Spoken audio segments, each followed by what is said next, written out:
Please do not turn off the heat if you are staying in one of our Airbnbs. A lot of guests, I'm saying Airbnbs, but a lot of our guests actually come from Booking.com, not Airbnb, but most people, at least in my world, Airbnb is like a buzzword, but most of our guests actually come from Booking.com. Anyways, they turn off the heat. It's like the heating thing here has so many buttons, right?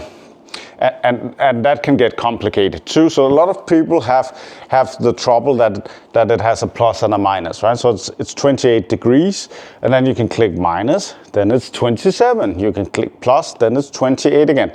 This is how you operate this fancy equipment, right? You control it with these two buttons, and then you can turn it off. Please do not open this and try to operate all these keys, because what happens is that then guests will turn on air conditioning, right? Because it can do air conditioning too, and then it will start cooling the house down instead.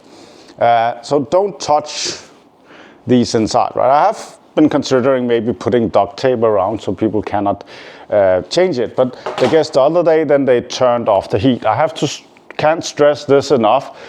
These heating pumps are not that expensive to use, so you're not really saving any money for me. You're just giving me bad reviews from the next guest. So please do not turn it off. With aircon and with heat in Denmark, we have the highest tariffs, like the highest taxes on electricity in Europe. Our electricity is very expensive. I had to pay around 100 euros or $100 for electricity for the entire house. That's for television, that's for oven, that's for cooking, that's for the coffee maker, that's for the Google system, that's for everything, and for the heat, and for using aircon in September month, right? So 1 month was 100 euro, that is okay, right? Please do not save me 10 euro by like making my house cold, because the next guest will come like, it's cold, and then they will give me a bad review. So please stop doing that. Don't turn off the heat. It's actually in the welcome message that like, please don't turn off the heat.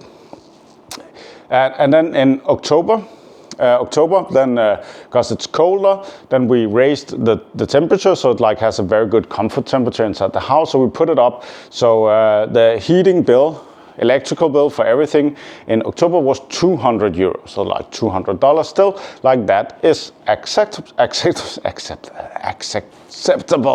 Like I'm eating those letters, words, whatever. So that is okay, right? Don't save us money by turning off the heat, right? We want heat in our houses, even if people are not staying here for a week, we want the heat inside because it heats up the bricks. And then like it's more comfortable being inside, right? And that brings me to that I'm going to make I made a video recently about disc plates versus normal painting. So we are going to invest some money into this house, into improving it a little bit. Apropos I have the lamp that is shining outside that uses actually quite a lot of electricity, so that one I need to change too. So the idea, the concept with the money is that we're going to make a video soon where we'll talk about how much money we actually had in revenue and how much money we made on this property since May this year. So it's around 20,000 euros, a little less than that, but around 20,000 euros, $20,000 that we made in the last 5 months on this property in revenue. And then we need to take around, like that's a thing we do, so we take around 10% of the revenue that needs to be reinvested into the property. So that means like if the revenue is 20,000, then we need to take 2,000 and reinvest it into the property to make it better. So even though the product is working today, then we want to improve it because we are like, it's a competitive market, and all of a sudden someone comes from the side, and we need to keep beating the competition by improving the pictures and overall quality of our houses. So that's like a cool thing. So the idea here is that we're going to get probably a disc plate or something similar and put it on the wall here. Then I want to do the same thing and put one on the wall here. Then we're going to put another one here. And then we're going to buy some Christmassy stuff, so like Christmas decorations that we're putting inside the house to make it like Christmassy. So we'll take these Christmas pictures of the house inside and put them on the Airbnb and Booking.com platforms too, so guests can see like, oh, if I'm ordering like this place in December, it looks like this, right? Where the other ones just like the competition just looks like crap, trash, right? Ours looks so much better, so that is what we are doing there. And then upstairs, I am going to put something here. It might not be an expensive display thing, it might just be something from Timo, and then I'll put something here too. And we might put like something on the stand here, and inside here I was thinking of putting something above the bed.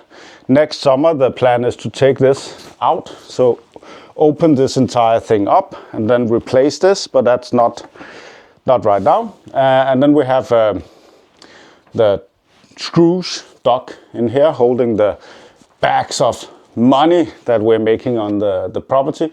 So I was thinking maybe putting something up here, but we'll see how that turns out. But that is the plan. Downstairs we need to go to the toilet. It's like I have something called a toilet test. So the toilet is like, how far away is the toilet? It's quite far away, so like that is a thing we need to consider too when we have these houses that we're renting out. How is the stair? How far away is the toilet? The toilet is quite far away. And if guests get angry or upset or just plain stupid, then they break stuff too, right? Because like maybe they're cooking at night. So you see here, this is an IKEA. It's a builder's market from Sweden, and they have broken this. I'm not sure how they do that. This one is like 6 months old, so it's quite new, and then they broke it. It's not because I don't provide them things that should be able to break them, right? So they have this wooden stuff, and I'm not sure how they do it, right? It's like it doesn't happen at my place, but maybe they didn't have enough food and then thought, okay, we'll eat some of the metal stuffing there. I don't know. Like, that is the thing. Oh, and we got some tips from the last guest. And then I was thinking like maybe we had this Nespresso machine, they're quite cheap. These are not cheap. That we tried to put in here, and it actually raised the reviews quite a lot. So I was considering getting a bigger model where the cup actually fits, right? I don't know why Nespresso, I do know why they did it, right? But it's kind of like stupid, right? Like the cup is not fitting, right? So I need to take this off to fit the cup, right? So it makes no sense. Else I need like special cups from Nespresso that of course cost like 10 euro each, right? Where I can get like cool cups from Timo. This is our IKEA cabinet. So it's IKEA glasses, Timo stuff, IKEA, but none of them fit this machine, right? Which is kind of silly, right? I don't know what you think. You can write it in the comments below. Out here we have the snowman. Snowman is already installed and ready from Timo. Cost a few euros, a few dollars. Pretty cool. And then I was thinking like putting something here on the wall. And then my idea with the plates I was talking about in the other video was that when we have that, then it's made of metal. Then even if they splash water on it, then it will hopefully not break that fast. They will break it eventually. That's what happens. They break everything. That's the life of being a landlord. If you want to see the video with the displays thing, I have a link to that one here. If you forgot to subscribe to the channel, then remember to subscribe and click the bell button to see this beautiful face again and again and again. It's like a horror movie that repeats itself, right? And then give the video a like. If you think this is stupid, just give it a dislike. Thanks for watching.